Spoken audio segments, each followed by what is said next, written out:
so many messages about from the players that we coach down here on the amateur level, just the people that are close to the team that are looking at the progression of Italy on the tour, and they are so impressed with the mentality of this group to take on such a challenge that you guys did on Saturday.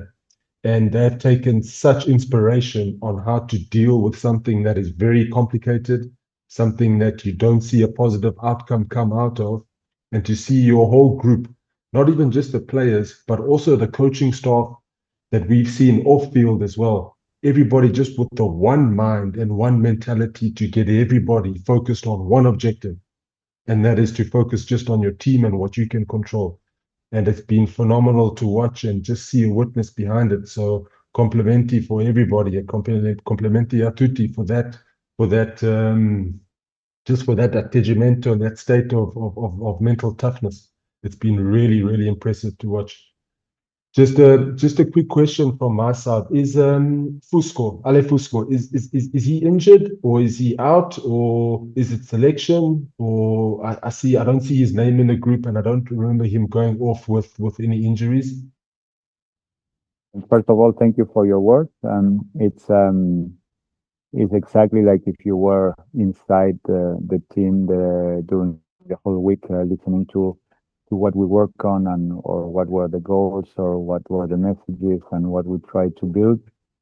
Honestly, the on Thursday morning before the last training, when during that training we lose the captain Giacomo Nicotera, the only one of the rare experienced players. Uh, we had the other hookers were either uncapped, either they had one cap against Namibia the weekend before the battle. So it was like before playing the most powerful scrum in the world, it was a moment of doubt when Seb Negri, that was the one that was carrying the flag, not as a South African, but a close like a Zimbabwean, someone that was such a special game for him that been firing the team all week. Suddenly he's off too because he gets a knock in the head.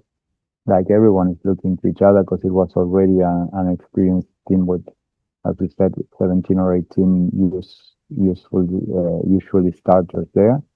And I remember that in that moment we got together, and what I told the team is that this cannot be for nothing.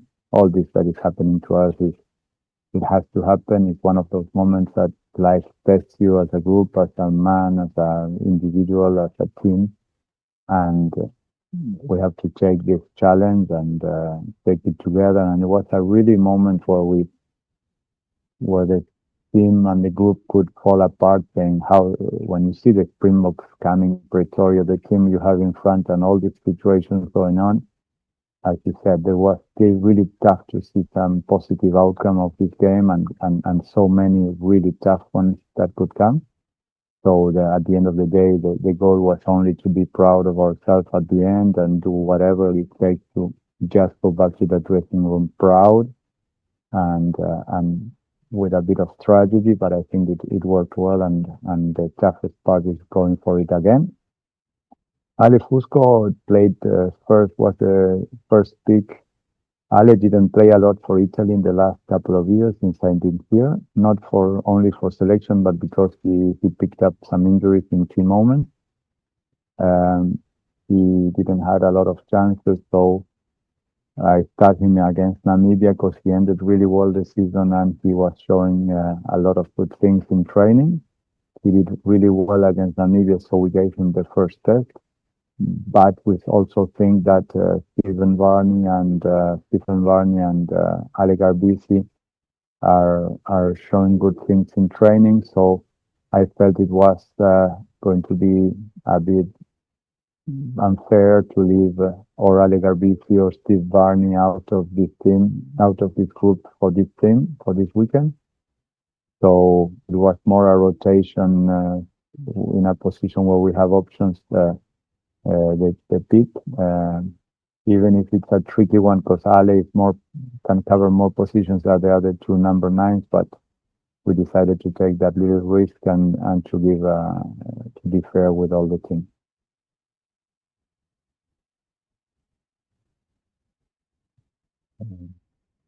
Yes, please, Stephen.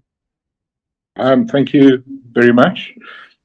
Coach, may I please ask you, what did you think of the team that the Springboks selected for this weekend? Specifically, do you expect a different approach with Lebok at 10? I think it's an amazing rotation, and it's inspiring to see how. I'm sure, without knowing details, that maybe the clarity that Rafi and his staff gives to the players. I'm sure this group of players in 2 weeks knowing that they were going to play the second test, while the other group knew that they were playing the first test. I'm sure that in training they've been already working as a unit for a couple of weeks, preparing themselves for the second test. When you see the selection, some ideas that are only things that we can imagine, when you see Moody and Liebok together, and McClinty or Van der Merwe, you can see a lot of energy of players that they know they have to have a big game to be part of the rugby championship coming, and for the bigger games, or even if this is a big game, I imagine that there's also a plan for the future. And I can say that it's a good balance between experienced players and those who must be super hungry, looking for a chance of showing their best, that they can also play when the rugby championship will come. And I can imagine, maybe because of some of the profiles like Grant Williams, like Liebok, when they play together, like last year against England, in general is when the Springboks want to move the ball a bit more, to keep possession and use the whole width and all the options they have with the hands, or with the different kicks that many people can do, or to the corners, using the huge amount of skills he has, especially in attack. So, and quite dynamic. Well, two first rows that I think alone they have more a level of power from the scrum that is incredible. So I think I can see a bit of a more attacking with the hands oriented team, if I can say it like that. Two first rows that where they wanna reimpose their scrum and try to dominate us from the set piece also.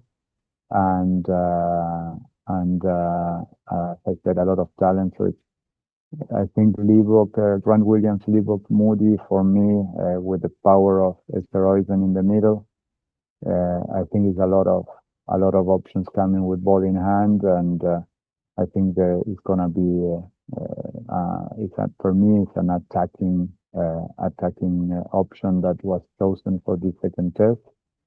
And again, a lot of players that know that this is a chance not to lose concerning the future, and I'm sure that they will be highly motivated.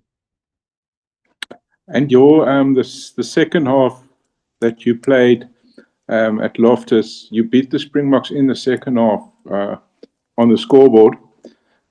What do you think it will take to take that into this game? I think, I think on that specific game, games is a story of one day, of 80 minutes, and a lot of people, rugby keeps us showing us that those 80 minutes, one day is a story, and 1 week, a week is a long week. I think what happened on that game is that we were really working, and mentally, especially to hold that physicality, to compete with that physicality, and in defense especially, and we could do it. But I think we were like over dimensioning the Springboks in the way that we were too shy in attack and with a lot of doubts. obviously, first of all, because their pressure in defense is incredible. So they really put the attack under so much pressure that it's difficult to attack. But I think some moments we were kind of, let's say, shy or not confident enough. And what we try to do in that halftime is to, like to say, let's try to put pressure with our defense as we've been doing, but let's put a bit of pressure, showing a bit more of what we can do in attack, because we are so far off we can really do with the ball. So I think the after the first half and all the tension of the week was gone, the players released a bit that pressure and expressed themselves better in the second half. But again, that was the story of last week, and I'm already worried in a good way and focused on the second test, because we know it's going to be much harder than how hard it was the first one. Thank you. Good luck. Thank you. Grazie a tutti. Ci vediamo domani. Have a